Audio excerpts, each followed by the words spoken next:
The night was heavy with silence in Detroit, a city of rusted factories, empty streets, and broken dreams. 3 men stood outside the auto plant.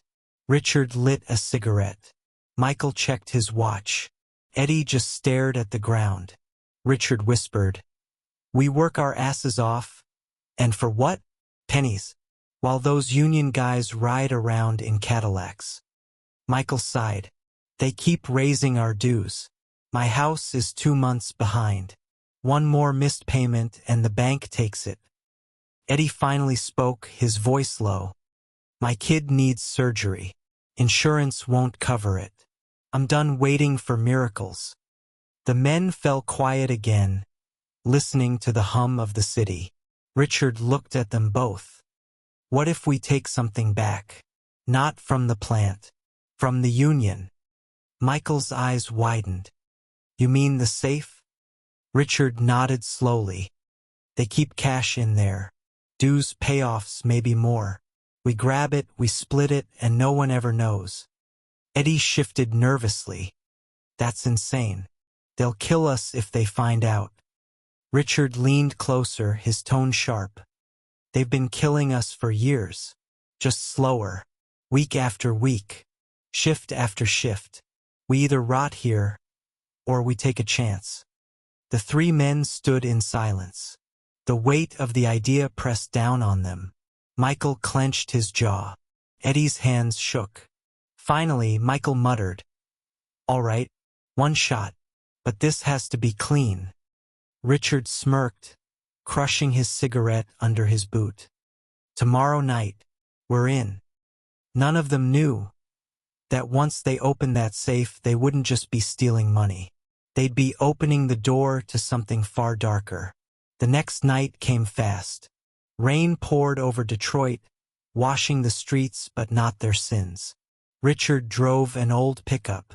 Michael sat in the passenger seat, staring straight ahead. Eddie was in the back, clutching a crowbar like it was a lifeline. Nobody spoke. Only the sound of the wipers and the storm outside. They pulled up behind the Union Hall. A squat brick building. Dark windows. Silent, except for the buzzing of a neon sign out front. Richard killed the engine. "This is it," he whispered. Michael muttered, "God help us." They slipped around to the back. Eddie forced the lock with trembling hands. The door gave way with a dull snap. Inside, the hall was colder than the rain. The smell of old smoke and whiskey lingered. They moved quickly, their boots echoing on the floor. Richard pointed toward the office. "There. The safe's behind the desk." Michael knelt down, tools ready. Sweat dripped from his forehead as he worked the lock. Minutes felt like hours. Finally, a click. The door creaked open. They all leaned in, but instead of stacks of cash, envelopes, folders, papers stamped with names, numbers, and photos. Eddie frowned. "Where's the money?"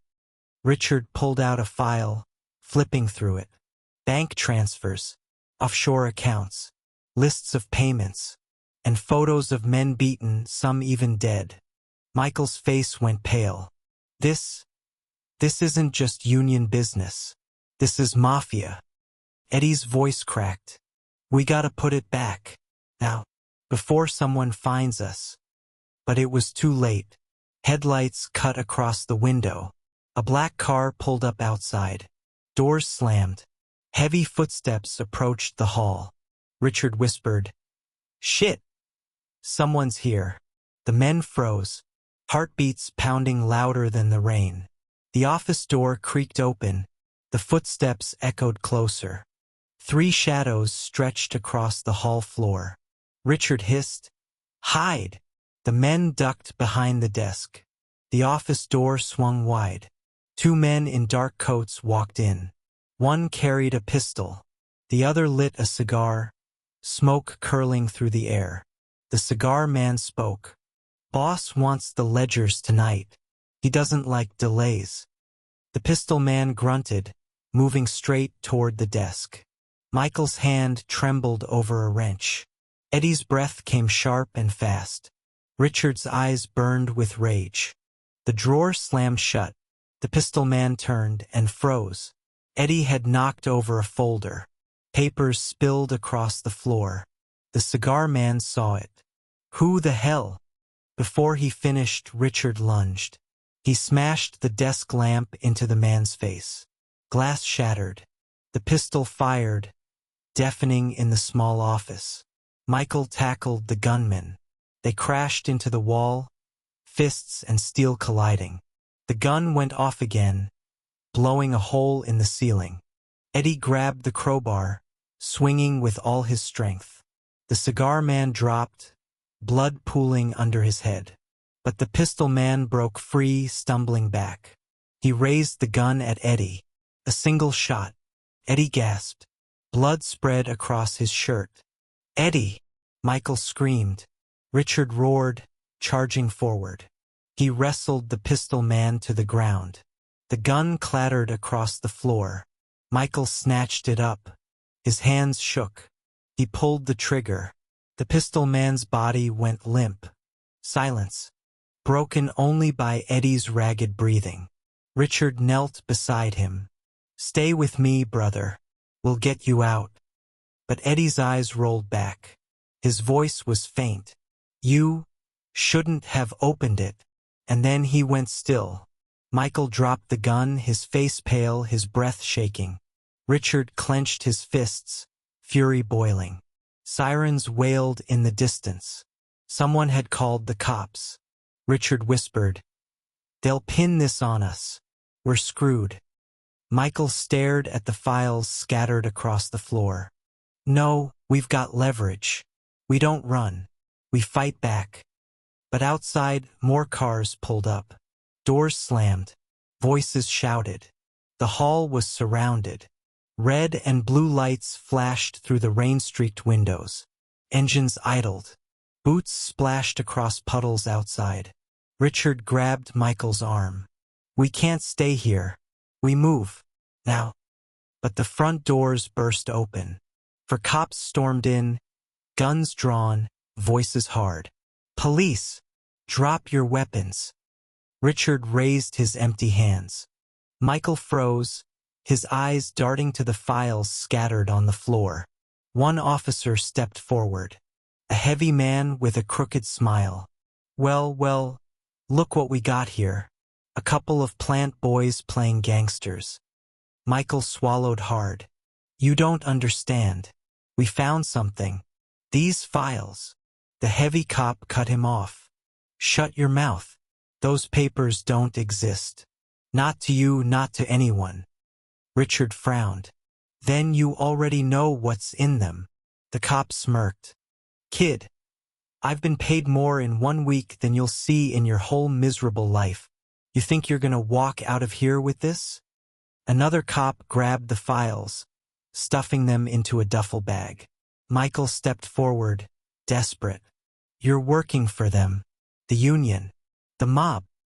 The heavy cop raised his gun, pressing it against Michael's chest. "Careful, son. Accidents happen in places like this. Maybe you tried to rob the union, shot your buddy, then turned the gun on yourselves." Richard's jaw tightened. "You kill us, you'll have to bury the truth. But we're not the only ones who'll know. Those files' copies exist." The cop's smile faltered, a flicker of doubt. Michael caught it. He whispered, "Yeah, copies. And if we don't walk out of here, they get mailed." The room froze. Cops exchanged looks, tension thick as smoke. Finally, the heavy cop lowered his weapon. "Get out of my sight. Both of you. You disappear tonight. If I see you again, you won't be breathing." Richard pulled Michael toward the back door. They stepped into the rain, hearts pounding, Eddie's blood still fresh on their hands. Michael's voice cracked. "We can't run forever. They'll hunt us." Richard lit another cigarette, eyes cold. "Then we hunt them first." Behind them, inside the hall, the heavy cop unzipped the duffel bag. His face went pale. The files weren't there. They were gone. The rain hadn't stopped. Detroit streets glistened under the street lamps as Richard's truck rattled down an empty road. Michael sat beside him, shaking, staring at his blood-stained hands. Finally, he whispered, "Eddie's dead. And we're next. You know that, right?" Richard exhaled smoke, his face stone-cold. "Not if we move first." But neither man noticed the figure watching them from the shadows. A slim silhouette, coat pulled tight, briefcase in hand. The same briefcase that now carried the missing files. Hours earlier, while chaos filled the Union Hall, a janitor had slipped in through the basement. Except he wasn't a janitor. He worked for someone higher, someone who had been waiting for this moment. The files were his now. Back in a dim motel room, Richard poured whiskey into a glass, his hand steady. Michael paced like a caged animal. "We've got nothing. No money. No proof. Just bodies behind us. Why the hell are you so calm?" Richard's eyes burned through the smoke. "Because someone walked out with those files. And if we find them, we've got the key to everything. Power, money, leverage. The mob, the union, the cops, they'll all be exposed." Michael shook his head. "Or we'll just end up dead faster." Before Richard could answer, a knock rattled the door. 3 sharp taps. Both men froze. Richard pulled his pistol, moving slow. "Who is it?" A voice answered, calm, almost amused. "Friends. With something you lost." Michael whispered, terrified, "They've found us already." Richard's hand tightened on the gun. He opened the door just an inch. A man in a gray coat stood there.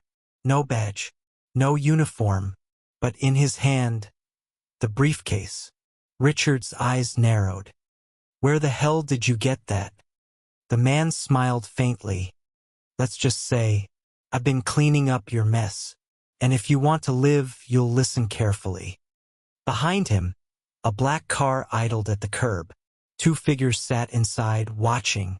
Michael whispered, "This feels wrong. He's setting us up." But Richard's gut told him something else. Whoever this man was, he was already 10 steps ahead. And when he clicked open the briefcase, revealing stacks of files and names that reached far higher than Detroit, Richard realized they weren't just fighting for survival anymore. They were tangled in a war far bigger than they imagined. The motel room smelled of damp carpet and stale smoke. The man in the gray coat placed the briefcase on the bed. Richard and Michael stood tense, guns ready. He spoke calmly, almost like a teacher. "You thought the Union was your enemy, but that's only the bottom rung. These files, they reach congressmen, judges, CEOs. Every check you signed at the plant, part of a machine that keeps the city chained." Michael's voice shook. "Why show us? Why not burn it, bury it, whatever the hell you people do?" The man smiled thinly. "Because I need men like you. Desperate, disposable, angry enough to fight, but not smart enough to ask why." Richard stepped closer, eyes narrowed. "You think we're pawns, but pawns can still kill kings." The man chuckled. "Not this king. The people you stole from. They don't forgive. They erase." He slid a folder across the bed. Inside, photos of Richard, Michael, and Eddie's family members. Wives, children, homes circled in red ink. Michael's face drained of color. "You sick bastard." The man leaned in, his whisper sharp as a knife. "You're already dead men walking. But if you want your families breathing tomorrow, you'll deliver something for me. Package. Tonight." Richard clenched his fists. "And if we say no?" The man's smile vanished. "You won't, because they're already watching your houses. TikTok boys." Michael grabbed Richard's arm, panic in his voice. "He's setting us up. Can't you see it? We're next." Richard's eyes locked on the man in gray. He didn't blink. He didn't flinch. He just whispered, "Give us the job." The man closed the briefcase, snapped the locks shut. "Good choice. You make this delivery, maybe you buy yourselves another day. Fail, and the next body in the ground won't be yours. It'll be someone you love." He turned, walking out into the rain. The black car pulled away, taillights fading into the night. Michael collapsed into the chair, breathing hard. "This is suicide, Richard. We're already buried." Richard lit another cigarette, the flame shaking just once. "Then we dig ourselves out, or we take them all down with us." But he didn't say what he was really thinking, that the man in gray wasn't giving them a deal. He was handing them a death sentence. The package was small, wrapped in brown paper, tied with string. The man in gray gave no explanation, only an address scrawled in ink. Richard drove, jaw tight, headlights cutting through the wet night. Michael sat beside him, the package on his lap like a ticking bomb. Finally, Michael muttered, "You feel it too, don't you? This isn't a delivery. It's a coffin." Richard didn't answer. He already knew. They pulled up to an abandoned warehouse on the river. Windows shattered, rust bleeding down the walls. The kind of place where men go in but don't come out. Richard killed the engine. "Stay sharp," he said. Inside, the warehouse echoed with dripping water and the scurry of rats. They walked down a long corridor, shadows stretching under the dim light. At the far end, voices. 4 men stepped from the darkness, all armed. One of them motioned to the package. "Put it down." Michael swallowed hard. "What's in it?" The man smirked. "Your exit ticket." Richard placed the package on the floor, slow, careful. But his instinct screamed. It was too quiet, too clean. And then the package beeped. Michael's eyes went wide. "Richard, it's a bomb." The men raised their guns, stepping forward. "Orders are orders. Nothing personal." Richard roared, flipping the table beside him for cover. Gunfire erupted, deafening in the hollow space. Sparks flew as bullets chewed through steel. Michael dove behind a pillar, returning fire, hands shaking. 1 man dropped, blood spraying across the concrete. But 3 kept firing. The package lay in the open, beeping faster, louder. A countdown neither of them could stop. Richard shouted, "They set us up. They want us erased." Michael screamed back, "Then we take them with us." He rose, firing wild, dropping another gunman. Richard charged forward, tackling a third, slamming his head against the concrete until it cracked. Only 1 remained, fleeing toward the exit. Richard grabbed the bomb, hurling it after him. The warehouse exploded. Glass shattered. Flames swallowed the night. Richard and Michael were blown off their feet, crashing through debris. Smoke, fire, and the stench of burning metal filled the air. Coughing, bloodied, Richard dragged himself up. Michael staggered beside him, ears ringing. They had survived, barely. Richard looked out at the burning ruin. "They tried to bury us." Michael's voice cracked. "Then what the hell do we do now?"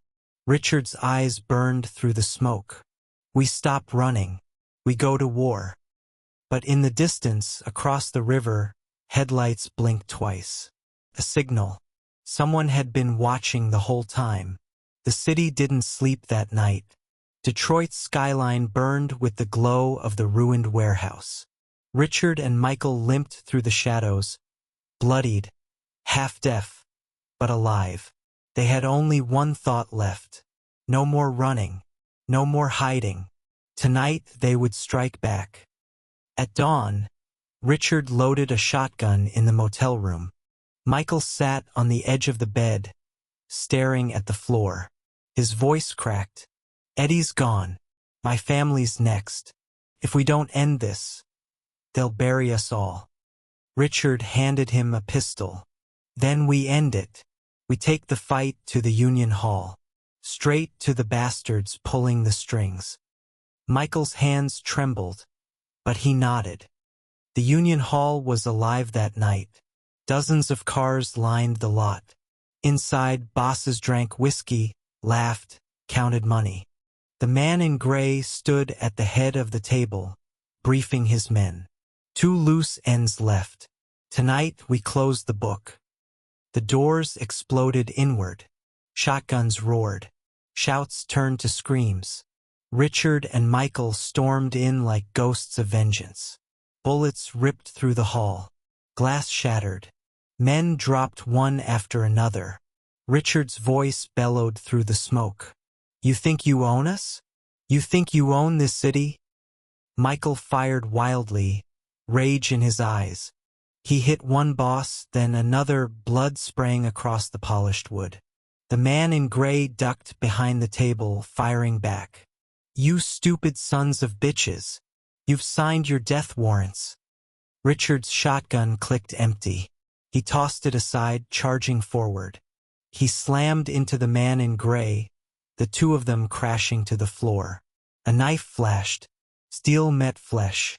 Richard grunted, twisting, forcing the blade into the man's chest. The gray coat went still, but behind them Michael screamed. A bullet tore through his side. He stumbled, clutching the wound, blood soaking his shirt. Richard spun, eyes wide. Michael! Michael dropped to his knees, gun slipping from his hand. Breathing ragged, he whispered, We did it, Rich. We broke them. Richard knelt beside him, voice cracking. Stay with me, brother. Stay with me. But Michael's eyes were already fading.